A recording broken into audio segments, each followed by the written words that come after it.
The Wolf and the Lamb. One day, a lamb was eating sweet grass away from her flock of sheep. She didn't notice a wolf walking nearer to her. When she saw the wolf, she started pleading. "Please don't eat me. My stomach is full of grass. You can wait a while to make my meat taste much better. The grass in my stomach will be digested quickly if you let me dance."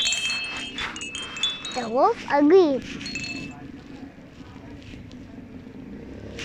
While the lamb was dancing, she had a new idea.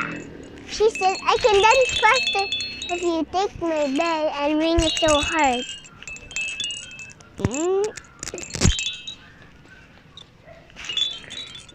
Ta-ta-ta! The wolf took the bell and started to ring so hard. The shepherd heard the sound and ran quickly to save the lamb's life.